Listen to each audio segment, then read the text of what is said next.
यह कहानी है एक गांव की जो एक घने जंगल के किनारे बसा था। उस गांव में एक कच्ची पगडंडी जंगल के भीतर जाती थी जहां लोग जाने से घबराते थे। ऐसा माना जाता था कि इस रास्ते पर सिरकटा भूत भटकता है। इस भूत की कहानी गांव के हर बच्चे बूढ़े की जुबान पर थी, लेकिन कोई नहीं जान पाया था कि वह भूत सिरकटा आखिर कौन है। गांव के लोग कहते थे कि वह भूत किसी पुराने राज की तरह छुपा हुआ है। कहानी थी कि बरसों पहले इस गांव के पास के इलाके में एक निर्दयी जमींदार रहता था।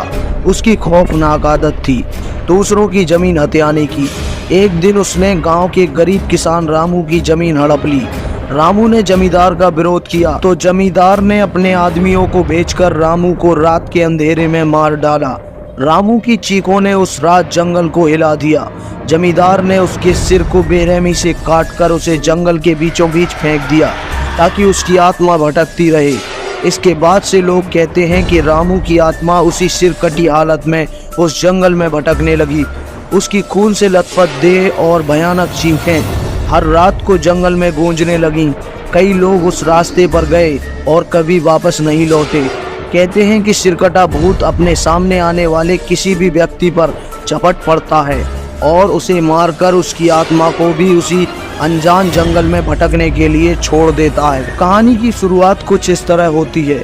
एक रात गांव के दो दोस्त राहुल और सतीश हिम्मत जुटाकर उस जंगल में जाने का फैसला करते हैं।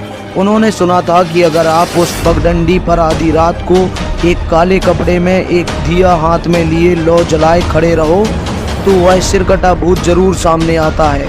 उन्होंने यह सोचा कि अगर वे इस रहस्य को जान पाए तो गांव के लोग उनकी बहादुरी की कहानियां सुनेंगे। आधी रात हो चुकी थी, घना कोहरा छा गया था और पत्तों की सरसराहट के बीच राहुल और सतीश ने वह दिया जलाया और उस भयानक पगडंडी पर खड़े हो गए। कुछ पल तक सब शांत रहा, लेकिन अचानक उन्हें पत्तों पर किसी के पैरों की भारी आहट सुनाई दी। वे चारों तरफ देखने लगे पर वहां कोई नजर नहीं आया। फिर अचानक घने कोहरे के बीच एक खून से सना कटा हुआ सिर जमीन पर लुढ़कता हुआ उनकी ओर बढ़ता दिखा। वह सिर अपनी कटी हुई गर्दन से खून बहाते हुए दोनों की तरफ बढ़ रहा था। राहुल की घबराहट इतनी बढ़ गई कि उसकी चीख निकल गई। तभी पीछे से एक भारी शरीर जो सिर से कट चुका था तेजी से उनके सामने आ गया।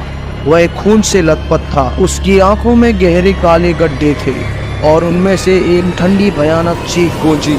उसकी देह राहुल की तरफ बढ़ी और एक सर्द हाथ राहुल की गर्दन पर आ पड़ा। राहुल ने चीखते हुए उसे छुड़ाने की कोशिश की, लेकिन उसकी पकड़ इतनी मजबूत थी कि राहुल की सांसें थमने लगी। राहुल को ऐसा महसूस हुआ कि जैसे उसके गले से खून धीरे धीरे बह रहा हो। उसकी आंखों के सामने अंधेरा छाने लगा और वह अपनी मौत को अपने करीब महसूस करने लगा। सतीश ने पीछे से भागने की कोशिश की पर उस सिरकटी देह ने उसे भी दबोच लिया। अब उन दोनों दोस्तों ने अपने शरीर को छुड़ाने की कोशिश की, लेकिन वे भयानक चीखों के बीच दम तोड़ने लगे। उन्होंने महसूस किया कि उनके गले से निकलती हुई आखिरी चीखें भी उस जंगल की ठंडी हवा में खो रही थीं। अगले दिन गांव के लोग जब जंगल गए तो उन्हें उस पगडंडी पर खून के ताजे निशान और दो शव पड़े मिले। दोनों की आंखें बाहर निकली हुई थीं और चेहरे पर भयानक खौफ था, जैसे उन्होंने मरने से पहले कुछ ऐसा देखा था जो कोई इंसान सहन नहीं कर सकता। उनके गले पर गहरे निशान थे, जैसे किसी ने अपनी ताकतवर पकड़ से उनकी गर्दनें मरोड़ी हो। इसके बाद गांव में से कभी भी किसी ने रात के वक्त उस पगडंडी पर कदम नहीं रखा। लोगों का मानना था कि उन दोनों की आत्माएं भी अब उस जंगल में सिरकटी अवस्था में भटकती हैं और उनकी कराहने की आवाजें भी अब उस सिरकटे भूत के साथ गूंजती हैं। तो दोस्तों, आशा करते हैं कि यह वीडियो आपको बहुत पसंद आई होगी। अगर वीडियो आपको पसंद आई है तो कृपया हमारे चैनल को सब्सक्राइब करें और बेल आइकॉन को भी प्रेस करें। हम जल्द ही हाजिर होंगे इसी कहानी के दूसरे भाग को लेकर। तब तक के लिए धन्यवाद।